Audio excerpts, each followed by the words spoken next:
بسم اللہ الرحمن الرحیم رب زدنی علما۔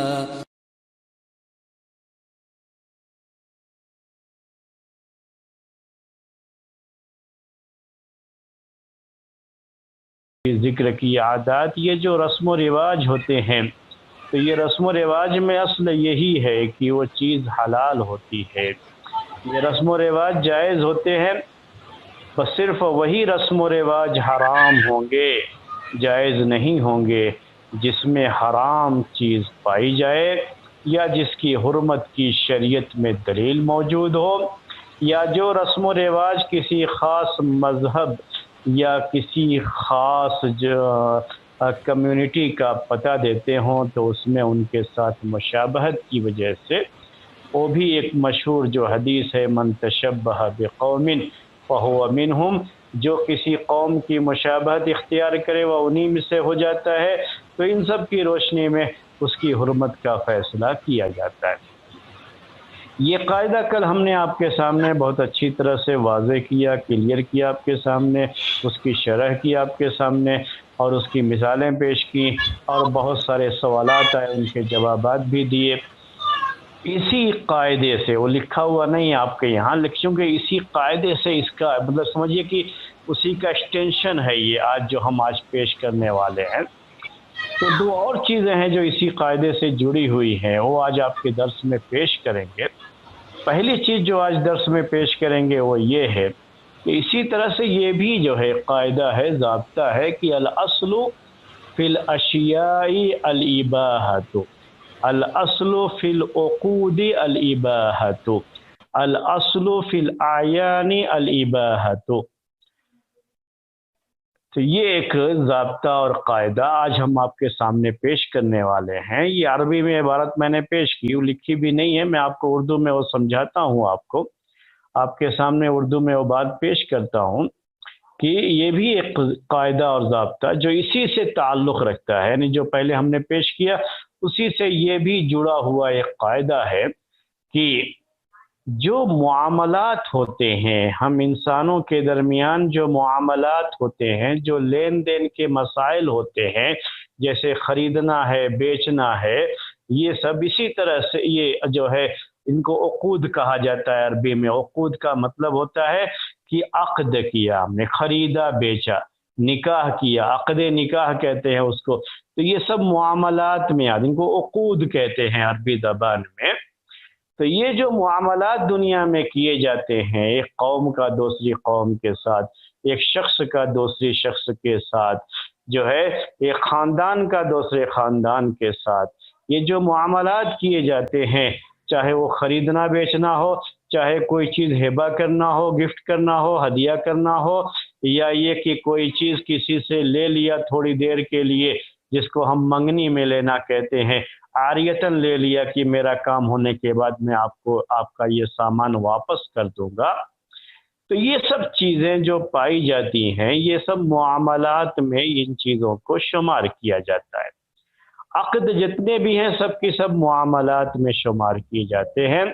تو یہ معاملات، یہ عقود، اس میں بھی اصل یہی ہے کہ لوگوں کے درمیان لین دین کی ساری شکلیں، لوگوں کے درمیان جو معاملات ہوتے ہیں، ان معاملات کی ساری شکلیں حلال ہوتی ہیں جب تک کہ اس کے حرام ہونے کی دلیل نہ ہو۔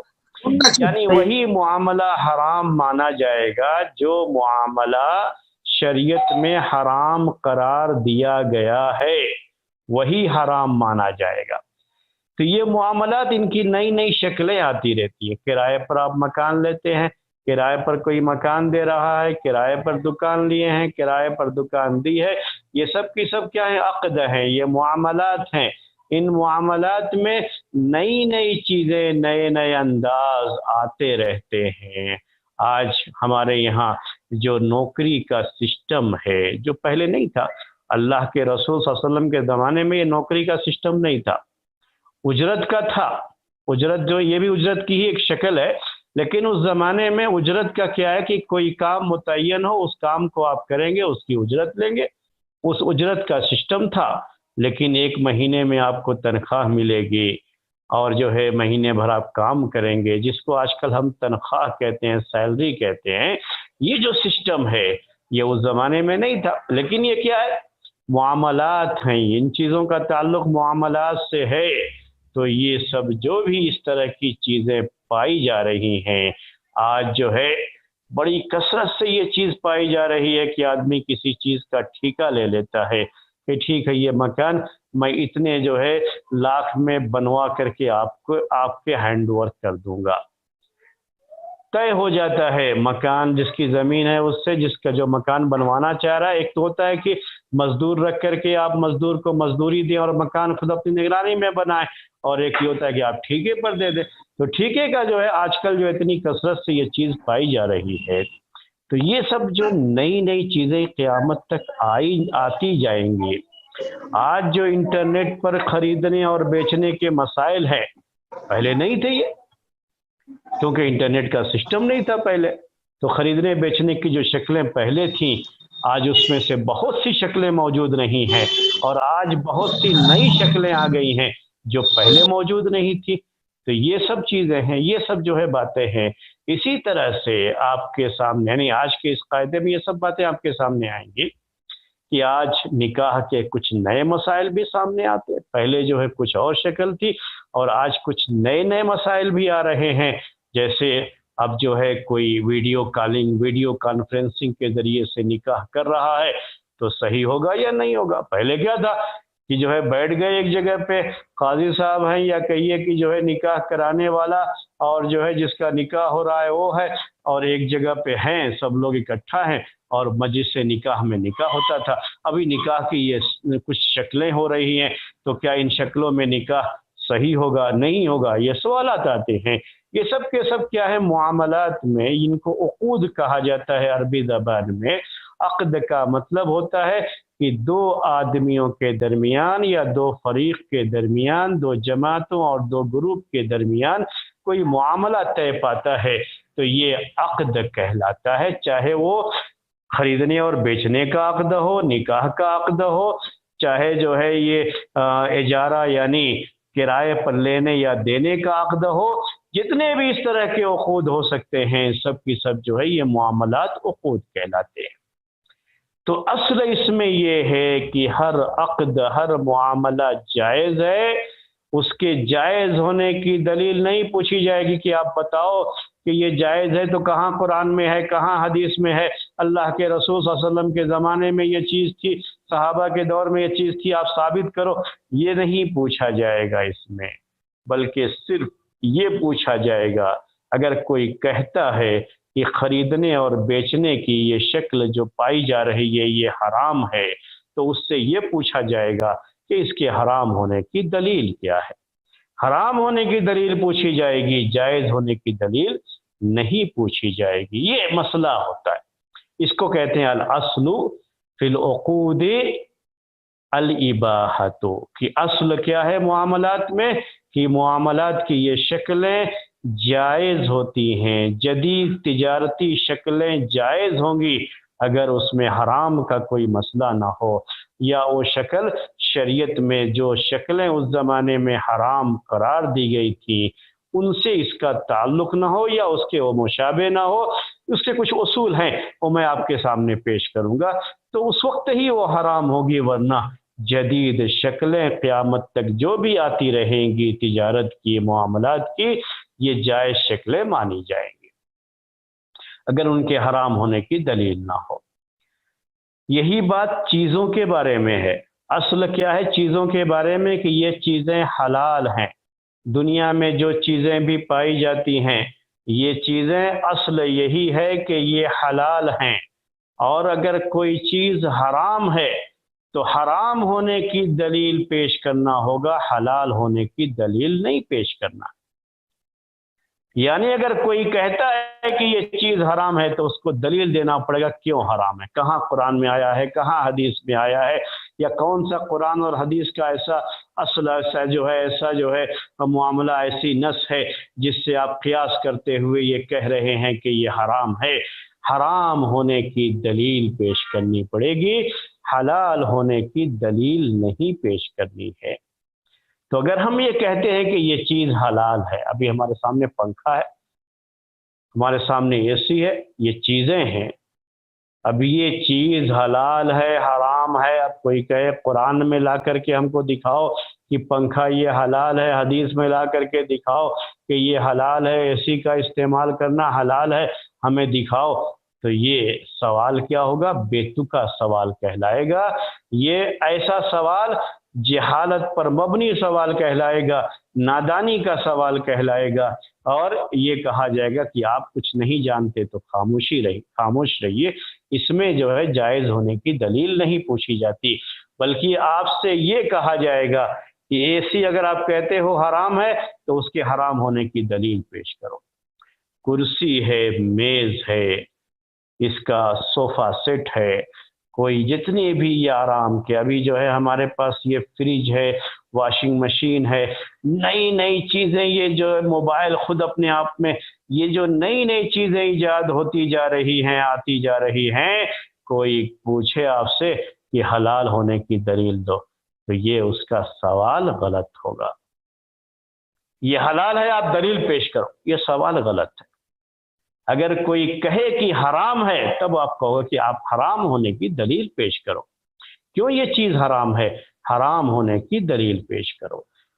حلال ہونے کی دلیل نہیں پیش کرنی پڑتی ہے، کیونکہ اصل یہی ہے کہ جو چیزیں اللہ تعالیٰ نے پیدا کی ہیں ہمارے لیے، وہ چیزیں ہمارے لیے حلال ہیں، جب تک کہ اس کے حرام ہونے کی کتاب و سنت میں یا اجماع امت میں یا قیاس کے ذریعے سے یا اصول کے ذریعے سے اس کی حرمت ثابت نہ ہو، اس کا حرام ہونا ثابت نہ ہو، تب تک وہ چیز حرام نہیں ہوتی۔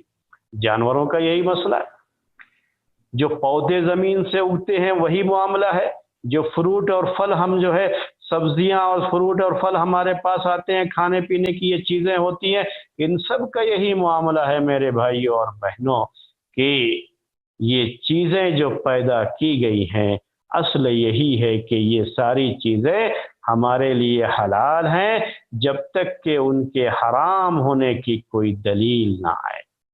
یعنی جن چیزوں کو اللہ تعالیٰ نے حرام قرار دیا ہے وہی حرام ہوگی، اور جن کو حرام قرار نہیں دیا ہے، کہیں قرآن یا حدیث میں اس کے حرام ہونے کا بیان نہیں ہے، تو یہ چیز ہمارے لیے حلال ہوگی، اور ہم کو حلال ہونے کے لیے کوئی دلیل نہیں پیش کرنا۔ اصل حرام جو چیزیں ہیں اللہ تعالیٰ نے صرف وہ بیان کر دیا ہے، اور حلال چیزیں کتنی ہیں، کون کون ہیں، پوری اس کی ڈیٹیل نہیں دی ہے، اور یہی تو کتاب و سنت کی خاص بات ہے۔ اسی کے ذریعے سے تو قیامت تک آنے والے مسائل کو کتاب و سنت میں بیان کر دیا گیا ہے، اسی طرح کے اصول بیان کر دیے گئے ہیں، جس کی روشنی میں ہم جو ہے قیامت تک آنے والے مسائل کے بارے میں فتویٰ بھی دے سکتے ہیں، مسائل کا حکم بیان کر سکتے ہیں۔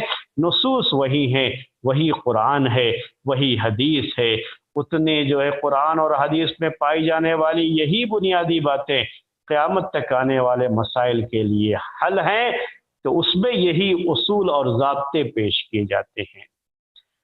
اب یہ مسئلہ کی اصل چیزوں میں حلت ہے، یعنی اس کا حلال ہونا ہے، یہ ضابطہ ہے، یا اصل یہ ہے کہ یہ چیزیں حرام ہیں جب تک حرام حلال ہونے کی دلیل نہ ہو۔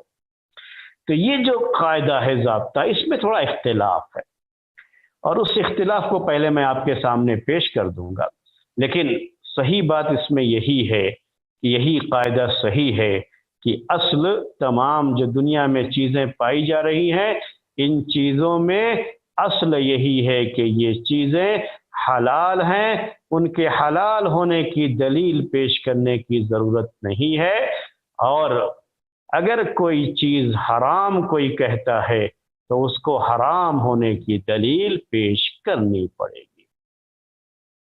اب میں آپ کے سامنے جو ہے اس سلسلے میں 3 قول ہیں، 3 اوپینین ہیں اہل علم کے، اسکالرس جو اسلام کے اسکالرس ہیں، جو علماء ہیں، ائمہ گزرے ہوئے ہیں، ان کے جو ہے اس سلسلے میں 3 اوپینین، 3 رائے ہے۔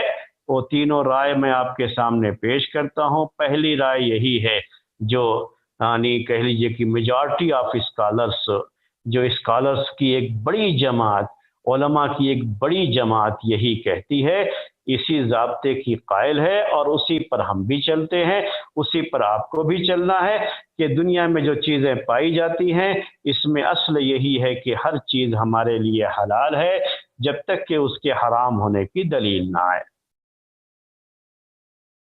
اور دوسرا قول اس میں یہ ہے کہ اصل یہ ہے کہ ہر چیز دنیا کی حرام ہے جب تک کہ اس کے حلال ہونے کے بارے میں کتاب و سنت میں اللہ تعالیٰ کی طرف سے کوئی بیان نہ آئے کہ یہ چیز حلال ہے، تب تک وہ چیز حرام ہی مانی جائے گی۔ تو دوسرا جو قول ہے اس کے لحاظ سے حرام ہونے کی دلیل نہیں دینا ہے، آپ کو حلال ہونا ثابت کرنا پڑے گا کہ یہ چیز حلال ہے۔ جو لوگ اس کے قائل ہیں بہت مشکل میں پڑ جائیں گے۔ جی ہاں، تیسرا قول اس سلسلے میں ہے کہ توقف کریں گے ہم۔ توقف کا مطلب یہ ہے کہ ہم یہ بھی نہیں کہیں گے کہ اصل چیزوں میں حلال ہونا ہے، اور یہ بھی نہیں کہیں گے کہ اصل یہ ہے کہ چیزیں یہ سب کی سب جو ہے حرام ہے، نہ ہم یہ کہیں گے نہ وہ کہیں گے، توقف کریں گے۔ کیا مسئلہ ہے؟ جن چیزوں کو اللہ تعالیٰ نے کہا یہ حرام، وہ حرام، کتاب و سنت میں جن چیزوں کے بارے میں کہا گیا یہ حرام تو وہ حرام، اور جن چیزوں کے بارے میں کہا گیا یہ حلال تو وہ حلال۔ اب جن چیزوں کے بارے میں کچھ ذکر نہیں کیا گیا ہے تو یہ چیزیں ہم توقف کریں گے، ہم نہ اس کو حلال کہیں گے نہ حرام کہیں گے۔ تو پہلے قول کے لحاظ سے جن کے بارے میں کچھ نہیں کہا گیا وہ سب کی سب حلال ہیں، دوسرے قول کے لحاظ سے جن کے بارے میں کچھ نہیں کہا گیا وہ سب کی سب حرام ہیں، اور تیسرے قول کے لحاظ سے کیا ہے کہ ہم ان کے بارے میں نہ حلال ہونے کی بات کہیں گے نہ حرام ہونے کی بات کہیں گے۔ تو عمل کے لحاظ سے یہ تیسرا قول بھی دوسرے قول میں ہی داخل ہو جائے گا کہ جب صراحت کے ساتھ اس کا حلال ہونا نہیں آیا ہے تو ہم اس کو استعمال کر ہی نہیں سکتے، استعمال کرنا جائز ہی نہیں ہوا، تو گویا کہ ہم نے اسے اپنے عمل کے ذریعے سے حرام ہی قرار دے دیا۔ تو یہ باتیں ہم جب یہ کہتے ہیں کہ اصل یہ ہے، ضابطہ یہ ہے، قاعدہ یہ ہے کہ چیزیں جو ہے جو اللہ تعالیٰ نے دنیا میں پیدا کر رکھی ہیں یہ چیزیں ہمارے لیے حلال ہیں، اصل یہی ہے کہ حلال ہیں جب تک اللہ تعالیٰ کی طرف سے وحی کے ذریعے سے، یعنی دوسرے الفاظ میں کہہ لیجئے کتاب و سنت کے نصوص سے اس کا حرام ہونا ثابت نہ ہو تو یہ چیزیں ہمارے لیے حلال ہیں۔ حلال ہونے کی دلیل نہیں پوچھیں گے چیزوں میں، بلکہ حرام ہونے کی دلیل پوچھیں گے۔ اب میں جو ہے آپ کے سامنے کیوں ہم کہتے ہیں کہ یہی قول صحیح ہے اس کی دلیل پیش کرتا ہوں آپ کے سامنے کتاب و سنت سے۔ ہر ضابطے کی اپنی ایک دلیل ہے، ہر ضابطے کا جو ہے ہر قاعدے کی دلیلیں ہیں کتاب و سنت میں، ہم سب کی دلیل پیش کرتے ہیں، تو آج ہم اس کی دلیل پیش کریں گے۔ اللہ تبارک و تعالی نے قرآن میں کہا هو الذی خلق لکم ما فی الارض جمیعا، هو الذی خلق لکم ما فی الارض جمیعا، قرآن میں ہے یہ کہ وہی ہے جس نے تمہارے لیے زمین کی تمام چیزوں کو پیدا کیا ہے۔ اللہ تعالیٰ نے اس کائنات کو کس کے لیے پیدا کیا ہے؟ ہمارے لیے پیدا کیا ہے۔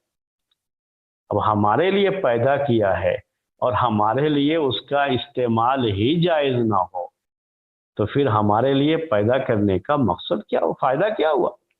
یہی آیت دلیل ہے اس کی کہ دنیا میں جو چیزیں ہیں اللہ تعالیٰ نے ہمارے لیے پیدا کیا، یعنی گویا کہ اس سے جو فائدہ ہے وہ فائدہ ہم کو حاصل کرنا ہے۔ تو یہی آیت دلیل ہے کہ دنیا کی یہ چیزیں اصل یہ ہے کہ یہ ہمارے لیے حلال ہے۔ ہاں، کچھ چیزوں کو اللہ تعالیٰ نے حرام قرار دیا ہے، پیدا کیا ہے ہمارے لیے، لیکن ہمارے لیے اسے حرام قرار دیا ہے۔ عام حالات میں وہ حرام ہوتی ہے چیز، بعض جو ہے اضطراری جسے کہتے ہیں مجبوری کے جو حالات ہوتے ہیں ان مجبوری کے حالات میں ہی وہ چیزیں جائز ہوتی ہیں، عام حالات میں وہ ہمارے لیے حرام ہے۔ پھر بھی ان چیزوں کو، اب سوال ان چیزوں کو اللہ تعالیٰ نے پیدا کیوں کیا جب اس سے ہم کو فائدہ نہیں ہے یا ہم فائدہ نہیں حاصل کر سکتے؟ اللہ تعالیٰ کی حکمت ہے میرے بھائیوں، اس میں ہر ایک میں انسانوں کی آزمائش ہوتی ہے۔ تو بعض چیزیں اللہ تعالیٰ نے پیدا بھی کی اور حرام بھی قرار دیا ہمارے لیے، اس میں ہمارے لیے آزمائش ہوتی ہے۔ اور اس کی مثال سمجھنا، یہ بھی دلیل ہے اسی قاعدے کی کہ جب اللہ تبارک و تعالیٰ نے آدم علیہ السلام کو پیدا کیا اور ان کی پسلی کی ہڈی سے ان کی جو ہے بیوی حوا کو پیدا کیا اور دونوں سے کہا کہ تم جنت میں رہو، تو کیا کہا ان سے؟ جنت میں رہو، خوب مزے اڑاؤ، لیکن اس درخت کے قریب مت جانا۔ جنت کی ساری چیزیں ان کے لیے حلال تھیں سوائے ایک درخت کے۔ یہی حال دنیا کا بھی ہے۔ اللہ تعالیٰ نے کیا کر رکھا ہے کہ دنیا کی یہ چیزیں جو ہے ہمارے لیے پیدا کی، دنیا کی ساری چیزیں ہمارے لیے حلال سوائے چند چیزوں کے، جن کو اللہ تعالیٰ نے بیان کر دیا کہ یہ ہم نے تمہارے لیے حرام قرار دیا ہے۔ اور اس کا حرام قرار دینا، اس میں بھی فائدہ ہمارا ہی ہے، ہماری ہی فائدے کے لیے اللہ تعالیٰ نے اسے ہمارے اوپر حرام قرار دیا ہے۔ بعض چیزیں آزمائش کا حصہ ہیں، اس میں ہماری حرام قرار دے کر کے اللہ تعالیٰ نے ہماری آزمائش کی، جیسے آدم اور حوا علیہم الصلوۃ والتسلیم کی آزمائش جنت میں بھیج کر کے اللہ تعالیٰ نے ان کو اس درخت سے منع کر کے ان کی آزمائش کی۔ امتحان، دنیا پوری کی پوری دنیا کیا ہمارے لیے امتحان کی جگہ ہے۔ تو میں آپ کے سامنے یہ جو ہے دلیل پیش کر رہا تھا کہ اصل کیا ہے چیزوں میں، کہ جو چیزیں بھی دنیا میں پیدا کی گئی، جیسے آدم اور حوا علیہم التسلیم کی آزمائش جنت میں میں یہ کہہ رہا تھا آپ سے میرے بھائیوں کہ دنیا میں جو چیزیں بھی ہمارے لیے پیدا کی گئی ہیں، اس میں اصل یہ ہے کہ ہر چیز ہمارے لیے حلال ہے، اور حلال ہونے کی دلیل نہیں پوچھیں گے بلکہ حرام ہونے کی دلیل پوچھیں گے، کیونکہ اللہ تعالیٰ نے چند چیزیں ہی دنیا کی ہمارے لیے حرام قرار دی ہیں۔ اب جو لوگ یہ کہتے ہیں کہ نہیں اصل یہ ہے کہ ہر چیز حرام، تو وہ دلیل میں قرآن کی یہ آیت پیش کرتے ہیں، حالانکہ اس آیت سے وہ دلیل لینا صحیح نہیں ہے، اس کی وضاحت بھی میں آپ کے سامنے کروں گا۔ وہ کہتے ہیں قرآن میں اللہ تبارک و تعالیٰ نے کہا وَلَا تَقُولُوا لِمَا تَصِفُ أَلْسِنَتُكُمُ الْكَذِبَ هَذَا حَلَالٌ وَهَذَا حَرَامٌ، کہ تم نہ کہو جو تمہاری زبان وصف بیان کرتی ہے، جھوٹی بات اپنی زبان سے جو تم یہ کہتے ہو کہ یہ حلال یہ حرام، تو تم اپنی زبان سے چیزوں کو حلال اور حرام مت کہو۔ تو کہتے ہیں اس کا مطلب یہ ہے کہ حلال اور حرام کرنے کا حق صرف اللہ تعالیٰ کا ہے۔ ہم کیسے کہہ دیں گے کہ اللہ تعالیٰ نے کسی چیز کو حلال نہیں قرار دیا تو ہم اس کو حلال کیسے کہہ سکتے ہیں؟ یہ اصل میں ان کی دلیل، لیکن یہ غلط ہے، ان کا یہ جو استدلال غلط ہے۔ کیوں غلط ہے؟ کہ قرآن کی اصل یہ آیت ان سے تعلق رکھتی ہے جو اللہ تعالیٰ کی حلال کی ہوئی چیزوں کو حرام کرتے ہیں اور اللہ تعالیٰ کی حرام کی ہوئی چیز کو حلال کرتے ہیں۔ ان کے لیے بقیہ دنیا کی یہ چیزیں اللہ تعالیٰ نے خود ہمارے لیے حلال کی ہیں، ہم اپنی طرف سے نہیں حلال کر رہے ہیں، وہ تو خود اللہ تعالیٰ نے حلال کی ہیں، تبھی تو ہم کہتے ہیں کہ یہ حلال ہے، کیونکہ اللہ تعالیٰ ہی نے کہا کہ یہ سب چیزیں تمہارے لیے پیدا کی ہیں۔ جیسے آپ کہتے ہو کھانا لا کر کے آپ نے رکھا اور کہا مہمان سے کہ یہ سب پورا کھانا ہم نے ہوٹل سے آپ کے لیے منگایا ہے، وہ آپ کے لیے منگایا ہے کہہ بھی دیا، سمجھانے کے لیے مثال دے رہا ہوں آپ کو، اور پھر کہے کہ آپ کھا نہیں سکتے اس کو، تو پھر کیا مطلب ہوا کہ ان کے لیے کھانا منگایا؟ ان کے لیے کھانا بھی منگایا اور وہ اسے کھا بھی نہیں سکتے، ان کے لیے وہ کھانا منع بھی ہے، یہ کیسے ہو سکتا ہے؟ تو جب اللہ تعالیٰ نے ہمارے لیے دنیا کی یہ چیزیں بنائی ہیں، پیدا کی ہیں، تو ہمارے لیے وہ چیزیں جائز بھی ہیں۔ صرف وہی چیزیں حرام ہوں گی جن کو اللہ تعالیٰ نے ہمارے لیے حرام قرار دیا ہے، کیونکہ وہ ہماری فطرت کے خلاف چیز ہوگی اور اس میں ہمارا فائدہ کم نقصان زیادہ یا صرف نقصان ہوگا، تو اللہ تبارک و تعالیٰ نے ان چیزوں کو ہمارے لیے حرام قرار دیا، یا اس میں ہماری آزمائش ہے، اور آزمائش کے لیے، ہماری آزمائش کے لیے اللہ تبارک و تعالیٰ نے اسے حرام قرار دے دیا ہے۔ حاتم، تو یہ تھا، یہ دوسرا قول تھا جو ہم نے آپ کے سامنے پیش کیا۔ اور بھی یہ لوگ جو ہے دلیل کے طور پر پیش کرتے ہیں، یہ خاص جو ہے بات پیش کرتے ہیں دلیل کے طور پر، کہ کہتے کیا ہے، یہ دنیا کی ساری چیزیں اللہ تعالیٰ کی ملکیت ہیں۔ بات صحیح ہے اپنی جگہ پر، کہ للہ ما فی السماوات و ما فی الارض، اللہ ہی کے لیے وہ ساری چیزیں جو آسمانوں میں ہیں، جو زمینوں میں ہیں۔ یہ بات اپنی جگہ پر صحیح ہے، اس کا تو کوئی انکار بھی نہیں کر سکتا کہ یہ دنیا کی ساری چیزیں اللہ تعالیٰ کی ملکیت ہیں۔ تو کیا کہتے ہیں پھر، اس کو دلیل کے طور پر کیسے پیش کرتے ہیں کہ جب یہ اللہ تعالیٰ کی ملکیت ہے، اللہ تعالیٰ اس کا مالک ہے، تو مالک کی اجازت کے بغیر اس کی کوئی چیز استعمال کرنا حرام ہوتا ہے۔ جب اللہ تعالیٰ نے اسے حلال نہیں قرار دیا ہمارے لیے، تو گویا کہ اللہ تعالیٰ کی اس چیز کا ہمارے لیے استعمال کرنا حلال نہیں ہے۔ اس لیے حلال ہونے کے لیے دلیل کی ضرورت ہے جب تک، کیونکہ یہ تو اللہ تعالیٰ کی ملکیت ہے۔ بات بڑی اچھی ہے، لیکن یہ دنیا کے لحاظ سے ہے۔ اللہ تعالیٰ نے جو پیدا کیا ہے ہمارے لیے، اس کے لحاظ سے نہیں، دنیا کے لحاظ سے، یعنی انسانوں کے لحاظ سے۔ اگر کسی انسان کی ملکیت میں کوئی چیز ہے، کوئی شخص کسی چیز کا مالک ہے، تو اس کی اجازت کے بغیر اس کا استعمال کرنا جائز نہیں ہوتا ہے، وہ حرام ہوتا ہے۔ یہ ہے صحیح بات ہے، لیکن یہ کس کے لیے؟ انسان۔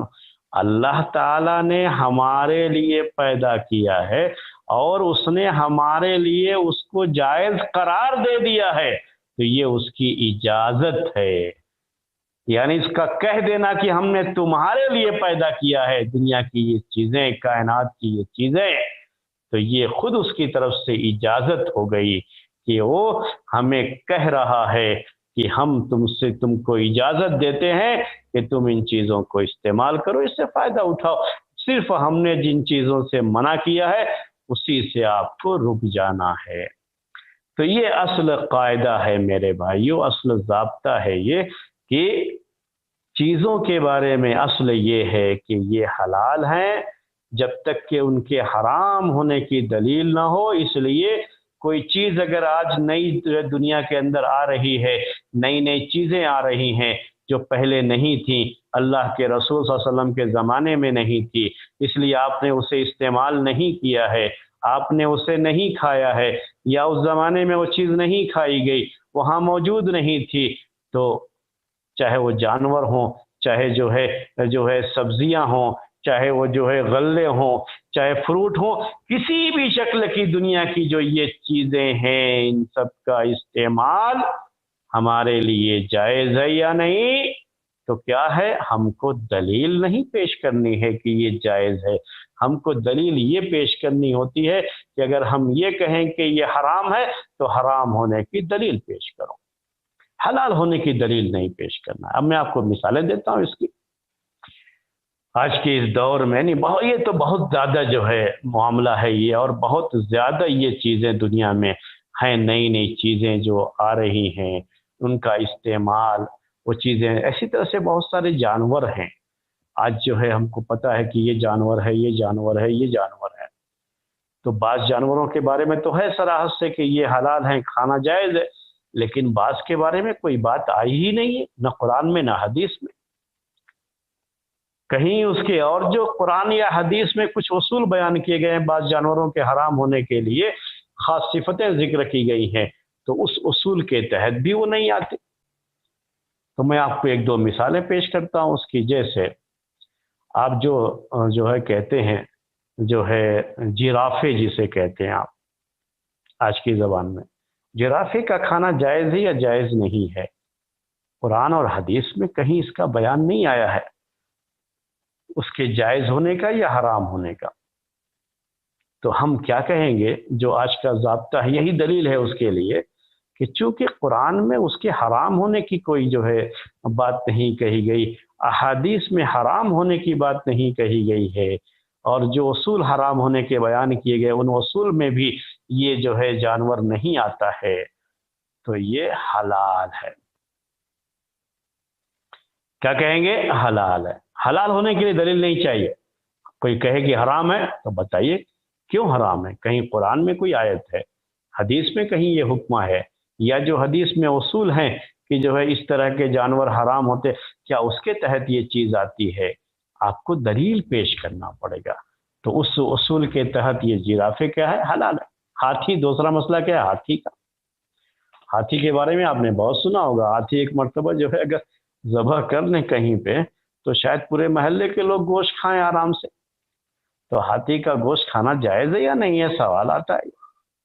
کیا کہیں گے آپ؟ جائز ہے کہ نہیں ہے؟ قرآن میں کہیں اس کا حرام ہونے کا بیان نہیں، حدیث میں کہیں حرام ہونے کا بیان نہیں، جو اصول ہیں حدیث میں اس سے بھی کہیں اس کے حرام ہونے کا پتہ نہیں چلتا ہے، تو پھر یہ چیز حرام نہیں ہے، حرام نہیں ہے، کیا ہے؟ حلال ہے ہمارے لیے۔ اگر ایسا ہے کہ کسی اصول کے تحت اگر وہ چیز آتی ہے حرام ہونے کی بات، یہ کچھ اصول ہیں، یعنی صراحت کے ساتھ وہی لفظ تو نہیں آیا ہے، لیکن کچھ اصول ہے اس کے تحت وہ چیز آتی ہے، تب بھی اس کو حرام قرار دیا جاتا ہے، تو یہ ہاتھی جو ہے اس میں سے کسی میں بھی نہیں آتی۔ اسی طرح سے یہ جو پودے اگتے ہیں، چائے کی پتی جو آج آپ استعمال کرتے ہیں، جو کافی استعمال کرتے ہیں، یہ چائے کے بگان تو بہت ہو گئے آپ کے پاس، تو چائے کی پتی آپ کہاں قرآن میں حدیث میں کہیں ہے کہ چائے کی پتی آپ استعمال کر سکتے ہو، چائے بنا کر کے پی سکتے ہو؟ اس کے جائز ہونے کی بات کہاں آئی ہے؟ کہیں نہیں آئی۔ ہاں، کیوں جائز ہے؟ جائز ہے، وہ کیوں جائز ہے؟ اس لیے کہ اس کو حرام نہیں قرار دیا گیا ہے۔ یہ زمین سے اگنے والا جو پودا ہے، یہ چائے کی جو پتیاں ہیں، یہ کیا ہے؟ ہمارے لیے چونکہ زمین سے اگتی ہیں، اللہ تعالیٰ نے پیدا کیا ہے، ہمارے لیے پیدا کیا ہے، ہمارے لیے جائز ہے، اور یہ ہمارے لیے چیز حرام نہیں قرار دی گئی ہے، اس لیے ہمارے لیے یہ چیز جائز ہے۔ تو بس یہی کافی ہوتا ہے کہنا۔ اسی طرح سے تجارت کی آج بہت سی شکلیں ہیں، تو تجارت کی کچھ شکلیں ہیں جن کو اللہ کے رسول صلی اللہ علیہ وسلم نے حرام قرار دیا، اس کی تفصیل موجود ہے، کیوں حرام قرار دیا، اس کی علتیں اور اس کے ریزن جو ہے احادیث کے ذریعے سے وہ بات ثابت ہوتی ہے۔ تو آج اگر اس طرح کی کوئی تجارت کی شکل ہوگی تو حرام ہوگی، لیکن اس کے علاوہ نئی نئی شکلیں بہت ساری آ گئی، اور حرام ہونے کی اس میں کوئی دلیل موجود نہیں ہے، حرام ہونے کا کوئی مسئلہ نہیں ہے، تو یہ نئی نئی شکلیں سب کی سب کیا ہوں گی؟ ہمارے لیے حلال ہوں گی۔ اس کے حرام ہونے کی آپ دلیل پوچھئے۔ کوئی کہتا ہے کہ تجارت کی آج کی یہ شکل حرام ہے، تو پوچھئے کہ اس کے حرام ہونے کی دلیل کیا ہے؟ حلال ہونے کی دلیل نہیں دینی ہے۔ جتنے بھی یہ معاملات ہیں سب کا بارے میں یہی بات ہے کہ اس کے حلال ہونے کی دلیل نہیں دینا ہوتا ہے۔ نکاح کا مسئلہ بھی اسی سے تعلق رکھتا ہے کہ جو ہے، اسی لیے ہم نے کل بھی آپ کے سامنے ذکر کیا تھا کہ اس میں جو ہے جو یہ معاملات ہوتے ہیں، اس میں اصل یہی ہے کہ یہ حلال ہوتی ہیں چیزیں جب تک کہ کوئی چیز اس کے حرام ہونے کی شریعت میں کوئی دلیل موجود نہ ہو۔ اگر کوئی دلیل موجود ہے، جب تک کہ شریعت میں دلیل موجود ہو کہ جو ہے یہ حرام ہے، تب تک جو ہے ہم اس کو جو ہے حرام نہیں کہہ سکتے۔ جب حرام جو ہے ہونے کی دلیل ہوگی تبھی حرام کہیں گے۔ نکاح کے مسائل ہوں، چاہے جو ہے خریدنے اور بیچنے کے مسائل ہوں، ان سب کا یہی معاملہ ہے، ان سب کے بارے میں یہی بات ہے۔ اس کو آپ جو ہے ذہن میں رکھیے، اور یہ چیزیں ہیں جو آپ کو ذہن میں رکھنی ہوتی ہیں۔ یہ قاعدے کے تحت چیزیں آتی ہیں۔ اسی سے جڑا ہوا، اصل میں اسی سے ایک قاعدہ ہے جو مستثنا ہے۔ نکاح کے بھی مسائل اس میں آ گئے نا آپ کے سامنے، تو جو ہے یہ جو معاملات ہیں، تو اس سے جڑا ہوا ایک اور جو ہے قاعدہ ہے، اسی سے جڑا ہوا، اسی لیے میں نے اس کو لکھا نہیں کہ اسی میں مجھے آپ کے سامنے وہ قاعدہ بھی شرح کرتے ہوئے، ایکسپلین کرتے ہوئے پیش کرنا تھا۔ وہ قاعدہ کیا ہے؟ عربی میں کہتے ہیں اس کو کہ الاصل فی الابضاء التحریم، کہ شرمگاہ کے بارے میں، پرائیویٹ پارٹ، ابدا جو ہے عربی میں کہتے ہیں، جو فرج المراتی، عورت کی جو شرمگاہ ہے، پرائیویٹ پارٹ ہے، اس کو عربی زبان میں یہ لفظ استعمال کرتے ہیں اس کے لیے۔ تو اصل اس میں کیا ہے کہ وہ حرام ہے۔ اللہ تعالیٰ نے پیدا کیا ہے، دنیا کی ساری چیزیں وہ ہمارے لیے حلال ہیں، وہ سب ہم نے جو ابھی کہا، تو اب کل سے آپ یہ سوچنے لگیں کہ جتنی بھی عورتیں موجود ہیں سب کی سب ہمارے لیے حلال، نہیں، ایسا نہیں۔ جب تک کہ حرام ہونے کی دلیل نہ آ جائے تو ایسا کچھ نہیں ہے اس میں۔ اصل کیا ہے، یہ اس سے اس قاعدے کو الگ کیا گیا ہے، اور اسی لیے یہ الگ سے قاعدہ بنایا گیا ہے کہ اصل یہ ہے، ضابطہ یہ ہے کہ دنیا میں جتنی بھی عورتیں ہیں سب کی سب ہمارے لیے حرام ہیں، اور کسی بھی عورت کا پرائیویٹ پارٹ، اس کی شرمگاہ، اس کا جسم، اسے ٹچ کرنا، چھونا، اس سے فائدہ اٹھانا، یہ ہمارے لیے حرام ہے۔ اصل یہ ہے کہ حرام ہے جی، مگر یہ کہ اس کے حلال ہونے کی دلیل ہو۔ اور یہ حلال کب ہوتا ہے؟ دو ہی شکل میں جو قرآن میں ذکر ہے، بس دو شکل میں یہ حلال، بقیہ کیا ہے؟ یہ ہمارے لیے حرام ہے۔ وہ دو شکلیں کیا ہیں؟ قرآن میں اللہ تعالیٰ نے کہا والذین هم لفروجہم حافظون، اور وہ لوگ جو کہ اپنی شرمگاہوں کی حفاظت کرتے ہیں، پرائیویٹ پارٹ کی حفاظت، یعنی اپنی شہوت کو کنٹرول میں رکھتے ہیں، اور چاہے عورت ہو چاہے مرد، عورت مرد کے جو ہے پرائیویٹ پارٹ سے، یا جو ہے مرد جو ہے عورت کے پرائیویٹ پارٹ سے کوئی فائدہ حاصل نہیں کر سکتے، کوئی لذت حاصل نہیں کر سکتے۔ کیا یہ سب کی سب کیا ہے؟ حرام ہے۔ والذین هم لفروجہم حافظون، کہ جو لوگ اپنی شرمگاہوں کی حفاظت کرتے ہیں، شرمگاہوں کی حفاظت کا مطلب یہی ہوتا ہے کہ اس کو آپ کو حرام سے بچا کر کے رکھنا ہے۔ پھر کہا الا علی ازواجہم، مگر اپنی بیویوں کے لیے، او ما ملکت ایمانہم، بس یہی دو ہیں جگہیں جو حلال قرار دی گئی، ایک تو بیوی اور دوسرے کیا ہے؟ لونڈی۔ لونڈیوں کا آج کل مسئلہ نہیں تو اس کو بھی الگ کر دیجئے، تو اب بیوی کا ہم آپ کے سامنے کیا پیش کریں گے؟ صرف بیوی۔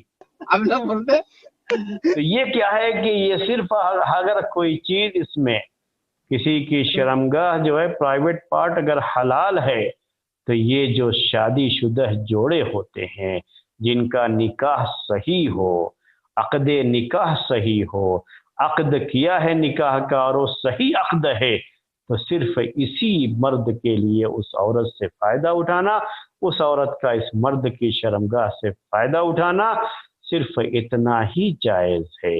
بقیہ سب کچھ حرام، دنیا میں جتنی بھی عورتیں اور ان کے جو ہے شرمگاہیں ہیں، ان کے پرائیویٹ پارٹ ہیں، سب کی سب حرام ہے۔ تو اصل اس میں حرمت ہے، اس معاملے میں، شرمگاہ کے اس معاملے میں، پرائیویٹ پارٹ کے معاملے میں اصل کیا ہے؟ حرمت ہے، یاد رکھیے گا۔ اس لیے یہاں جائز ہونے کی دلیل پیش کرنی پڑتی ہے جب کوئی معاملہ ہوتا ہے، تو حرام ہونے کی نہیں۔ اس کا اصل میں یہ قاعدے کہاں پہ لاگو ہوتے ہیں، میں آپ کو مثالیں دے رہا ہوں کہ اب جو ہے عورت ہے، دو عورتیں ہیں، دو عورتیں ہیں، اس میں سے ایک کے بارے میں پتا ہے کہ یہ اس کی بہن ہے اور دوسری اس کی بہن نہیں ہے، دو عورتیں۔ یہ ہے کہ ان میں سے کوئی ایک اس کی بہن ہے، لیکن کون اس کی بہن ہے یہ پتا نہیں ہے اس کو۔ اب بتائیے کہ ان دو عورتوں میں سے کسی سے بھی نکاح کرنا اس کے لیے جائز ہوگا؟ آپ سے سوال کر رہا ہوں۔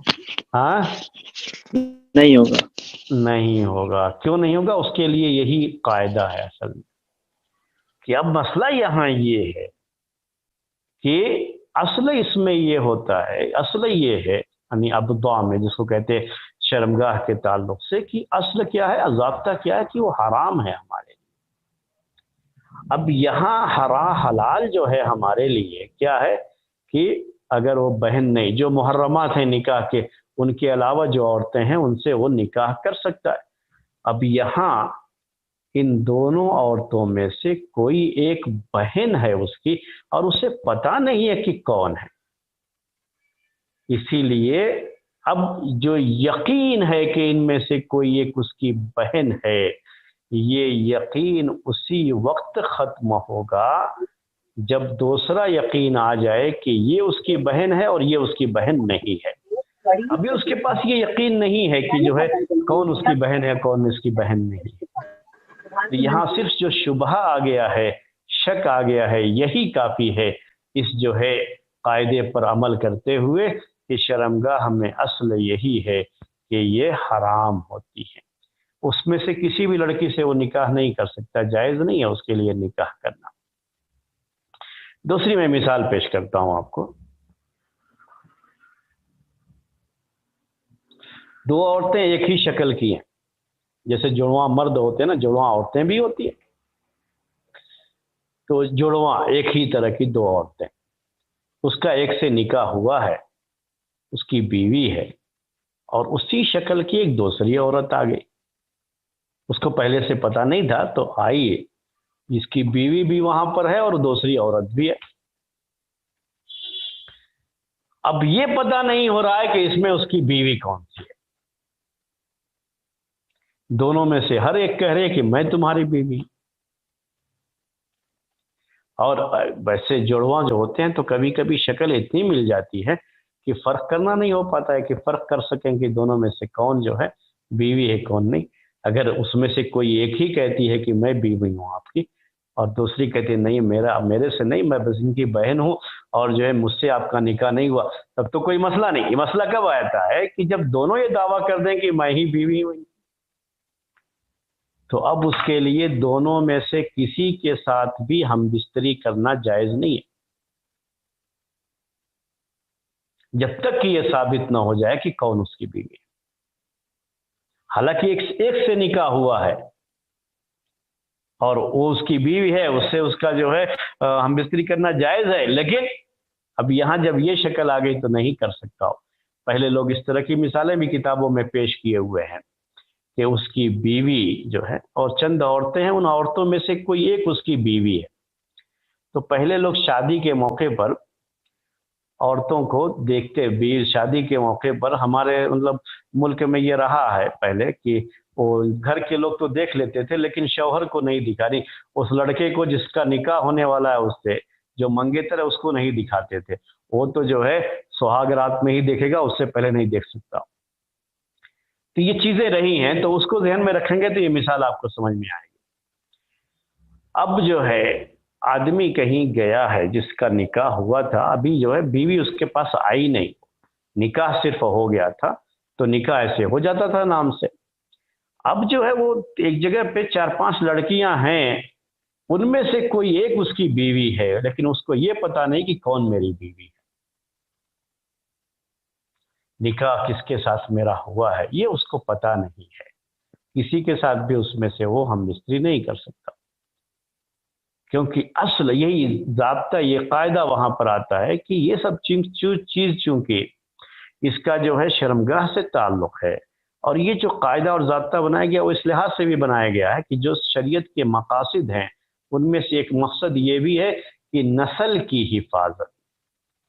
اب وہ جس سے اس کا نکاح ہی نہیں ہوا، اگر کہیں اس کے ساتھ اس نے جو ہے یہ سمجھ کر کہ یہ میری بیوی ہے، اس نے ایسا کر لیا، اس کے ساتھ ہم بستری کر لیے، رات گزار لیے اور اس سے بچہ پیدا ہو گیا، تو کیا ہوگا؟ پھر مسئلہ ہو جائے گا، پریشانی ہو جائے گی. تو یہ سب چیزیں ہیں، یہ سب جو ہے نسل کے جو ہے مسائل ہوتے ہیں. عورت ہے، 2 آدمی ہیں، اب اس میں سے کوئی ایک اس کا شوہر ہے، یہ تو پتا ہے اس کو، لیکن کون ہے وہ متعین نہیں ہے کہ یہ شوہر ہے یا یہ شوہر ہے. تو ان میں سے کسی کو بھی وہ اپنے پاس نہیں آنے دیں گے، اور کسی کے لیے بھی اس سے جو ہے ہم بستری کرنا جائز نہیں ہوگا. کیونکہ اگر غیر مرد اس کے ساتھ ہم بستری کر لیتا ہے تو اس سے جس سے اس کا نکاح ہوا ہے اس کی جو ہے بچے، اس کی نسل، اور اگر یہاں کہیں بچہ ٹھہر گیا یعنی حمل ٹھہر گیا تو جو ہے وہ نسل کا مسئلہ بھی آتا ہے. اسی لیے اس میں اصل کیا ہے کہ کہا گیا ہے کہ الاصل فی الابضاع التحریم، کہ شرمگاہ کے پرائیویٹ پارٹ کے معاملے میں، شہوت کے اس معاملے میں اصل یہی ہے کہ ہر چیز حرام ہے جب تک کہ اس کے حلال ہونے کی دلیل نہ ہو. تو جب تک حلال ہونے کی دلیل نہ ہو وہ چیز حرام ہے، اس لیے یہاں حلال ہونے کی دلیل پوچھی جاتی ہے، حرام ہونے کی دلیل نہیں پوچھی جاتی ہے. تو شرمگاہ کا معاملہ بہت ہی یہ خاص کر دیا گیا ہے کہ یہ صرف اور صرف صحیح نکاح کے ذریعے سے جو بیوی بن کر کے آتی ہے اسی کے ساتھ جو ہے یہ چیز جائز، بقیہ کسی کے ساتھ بھی یہ چیز جائز نہیں. تو اس میں بھی اگر کہیں شبہ آ جاتا ہے اس کے بیوی ہونے یا نہ ہونے کا تو وہاں پر اصل پر عمل کرتے ہوئے اس کے ساتھ بھی ہم بستری کرنا جائز نہیں رہ جاتا ہے. یہ چند باتیں تھیں میرے بھائیوں اور بہنوں، آج کے اس قاعدے میں نے آپ کے سامنے ذکر کی چند باتیں. یہ اب ہم آپ کے سامنے جو ہے آپ کے لیے وقت جو 10 منٹ کا ہے وہ چھوڑتا ہوں آپ کو کہ آپ سوال کر سکتے ہیں. کل کا بھی مسئلہ اور آج کا بھی مسئلہ یہ بڑے اہم مسائل تھے جو آپ کو بڑی کثرت سے سماج میں پیش آتے ہیں اور غلطیاں کرتے ہیں ہمارے بہت سارے لوگ بیان کرتے ہوئے کہ نکاح وغیرہ کے بہت سارے مسائل میں حرام ہونے کا فتویٰ لگا دیتے ہیں، حالانکہ اس کے حرام ہونے کی کوئی دلیل نہیں ہوتی. صرف یہ کہہ کر کے حرام کہہ دیتے ہیں کہ اللہ کے رسول صلی اللہ علیہ وسلم کے زمانے میں وہ چیز نہیں تھی یا صحابہ کے دور میں وہ چیز نہیں تھی. یہ جو معاملات ہوتے ہیں ایسے خریدنے بیچنے کے جو معاملات ہوتے ہیں اس میں اصل جو ہے حلال ہونا ہے، اصل حرام ہونا نہیں ہے. اس لیے حرام ہونے کی دلیل پیش کرنا ہوتا ہے. اگر وہ چیز حرام نہیں ہے تو پھر اس کو حلال ہی کہا جائے گا. جی آپ سوال کر سکتے ہیں.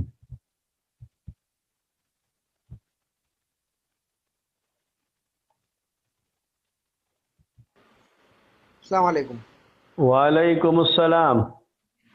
شیخ یہ ایک پراپرٹی کا مسئلہ ہے. جی ہاں. شیخ میں کچھ سالوں سے باہر تھا اور میں نے وہاں سے پیسے بھیج کر میرے بھائیوں نے یہاں پہ میرے لیے فلیٹ لیا جی ہاں. اور انہوں نے اپنے لیے بھی فلیٹ لیا. جی ہاں. اور میں نے ہی آ کے میرے فلیٹ کا رجسٹریشن کے لیے میں ہی آیا اور میں نے ہی رجسٹریشن کیا. اس کے بعد میں واپس چلا گیا. پھر ابھی کئی سال کے بعد میں اپنے فیملی کے ساتھ واپس یہاں پہ آیا تو انہوں نے جب میں پیپر سائن کر کے گیا تو میں نے پیپر لیا نہیں کیونکہ وہ رجسٹر ہو کے آنے میں ٹائم لگتا ہے. جی ہاں. جی ہاں. جی ہاں. تو وہ ان کے پاس ہی رہ گیا. لیکن فلیٹ ابھی میرے نام پہ ہے، میرے نام پہ بل ول سب آتا ہے. ابھی پھر کچھ سالوں بعد میں واپس آ گیا یہاں پہ انڈیا میں میرے فیملی کو لے کر. اور انہوں نے کیا کیا میرے بھائیوں نے، انہوں نے مجھے مطلب ایک فلور میں 3 فلیٹ لیے تھے تو انہوں نے مجھے دوسرے فلیٹ میں ڈالا اور اس فلیٹ میں نہیں رکھا جو فلیٹ میرا ہے. یہ بول کے صرف 2 مہینے کا مہلت مانگ کے، کیونکہ فیملی میں ایک شادی تھی تو وہ جو فلیٹ ہے وہ 2 فلیٹ ملا ہوا اور بڑا ہے تو وہاں پہ گیسٹ زیادہ آئیں گے تو، اور میرا فیملی تھوڑا بڑا ہے تو بولا کہ آپ لوگ یہاں رہ جاؤ. اب وہ 2 مہینہ گزر گیا شیخ اور 4 سال ہو گئے اور ابھی تک وہ ہم کو بدل کے نہیں دے رہے ہیں. اور میرا پیپر بھی ان کے ہاتھ میں ہے. لیکن میں ان کے ایک فلیٹ میں میں ٹھہرا ہوا ہوں ابھی. تو ابھی جھگڑا یہ ہے کہ وہ لوگ بیسیکلی، میں تو اہل حدیث ہوں اور یہ لوگ تو گندے والے تبلیغی ہیں. تو جھگڑا ایکچولی یہ ہے، لیکن وہ لوگ وہ بولتے نہیں ہیں. تو وہ نہیں چاہتے کہ ہم لوگ یہاں پہ رہیں، وہ چاہتے ہیں کہ ہم یہاں سے نکل جائیں. تو وہ یہ چاہتے ہیں کہ وہ ہم کو فلیٹ کا پیسہ دے دے اور ہم یہاں سے نکل جائیں. لیکن ایک فلیٹ کا پیسہ اگر میں لے کے نکلوں بھی تو یہ لوگ میرے کو پورا پیسہ نہیں دیں گے. مجھے پتا ہے مجھے کہیں نہ کہیں پھنسائیں گے. تو ابھی میں ان کے فلیٹ میں بیٹھا ہوا ہوں، وہ میرے فلیٹ میں بیٹھے ہوئے ہیں اور میرا ہی بڑا بھائی میرے کو بول رہا ہے کہ وہ فلیٹ جو ہے وہ تو میرے کو بیچ دے. تو ابھی وہ فلیٹ جو ہے وہ میری ملکیت میں نہیں ہے، نہ ہی اس کا پیپر میرے پاس ہے. تو میں اس کو بیچ سکتا ہوں کیا اس کو؟ ہاں یہ مسئلہ تو ہے. تو پھر آپ کا بھائی کیوں کہہ رہا ہے آپ کو بیچنے کے لیے؟ وہ دیکھو، وہ جو میرا پیپر جو ہے نا وہ ان کے پاس ہی پڑا ہوا ہے. اسی کے پاس ہے کیا؟ ہاں مطلب ٹوٹل 4 بھائی ہیں، ان میں سے تین یہ سڑے ہوئے یہ سب تبلیغی معاملہ ہیں. بھائیوں نے ہی کر رکھا ہے.